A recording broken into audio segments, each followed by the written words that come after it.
For 150 years, the morning sun has been warming the white painted columns of this River Road mansion. At the time this grand home was built, these third floor windows were probably the first ones in the area to catch the daylight.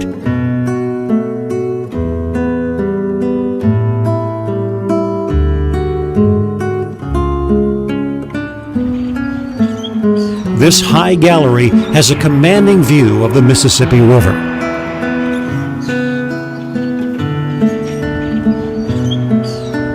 John Randolph, a wealthy cotton and sugarcane farmer, built this plantation home with his wife Emily near the present-day town of White Castle.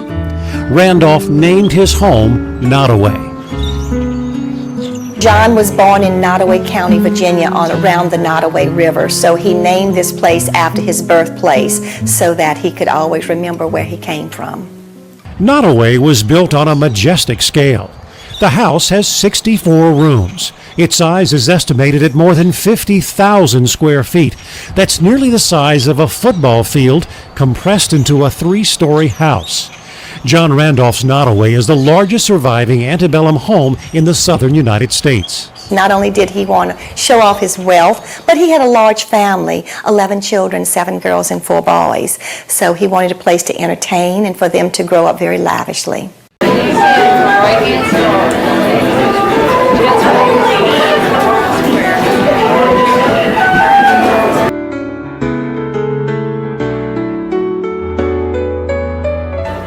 I now pronounce you husband and wife.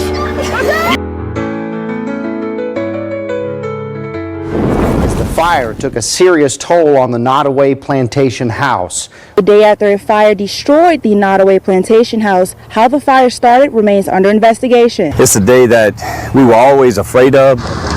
Thick smoke and flames rose from the historic Nottoway Plantation Thursday afternoon, a 160-year-old structure in Iberville Parish, sparking conversation about its legacy. There's so much controversy with the past, but you know, in the generations that we didn't live in that generation, right? The main thing is the preservation of history is so important. Nottoway was a staple in White Castle. I mean, everyone from all over the world came here to tour Nottoway. Just the history. I mean, this was built, in the Civil War. It stood this whole time, and now to see it just burned down, it's really sad. Everybody have their own opinions on Nottoway, but it is, it is White Castle. It's one of the biggest slave plantations in Louisiana. What you seen in that video was a little bit of history. Some of the things they have been doing recently, as far as having get-togethers, people celebrate their weddings, so many weddings. You look it up, it's so many weddings that were celebrated at that plantation. Now, this plantation burned down on 3 days ago, and they had not a way to put the fire out. You've seen in news cast that you had one of the guys, he said basically it's a different time now. We live in a different time. Even though it was a plantation, it's about preserving the history. I've looked at videos where you have these plantations and they have these tours. We went to one in North Carolina about 2 years ago, and they take you through the plantation, and the employees are white. So you already you kind of feel a certain type of way already, and it always,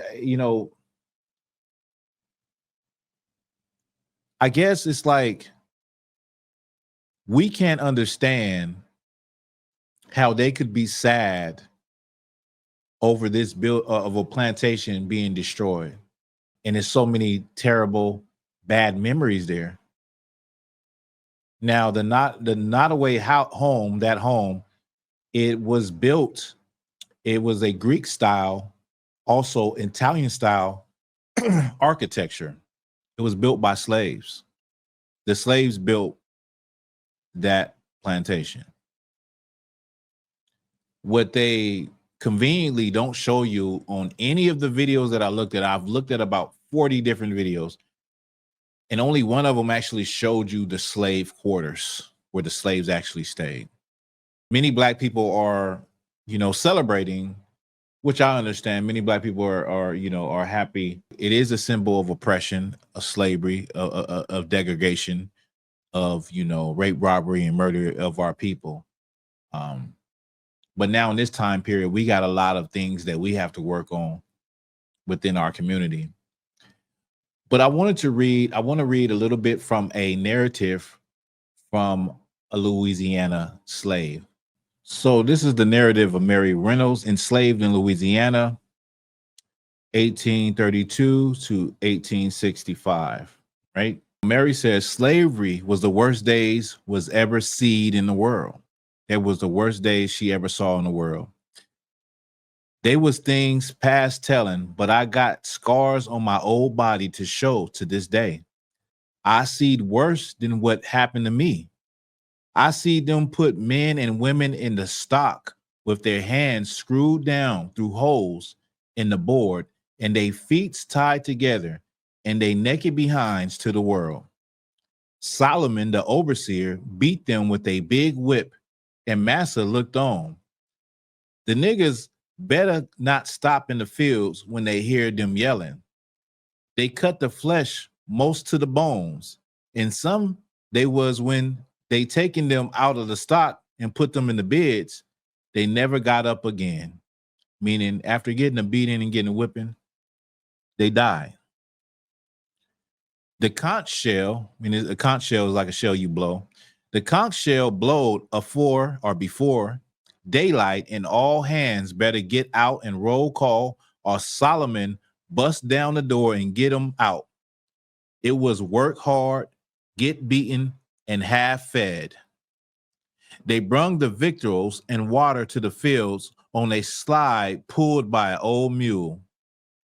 Plenty times there was only half a barrel of water, and it's stale and hot for all us niggas on the hottest days. Mostly we ate pickled pork and cornbread and peas and beans and taters. There never was much as we needed. The times I hated the most was picking cotton when the frost was on the bowls. My hands get so sore and cracked open and bleed. We have a little fire in the fields, and if in the ones with tender hands couldn't stand it no longer, we run and warm our hands a little bit.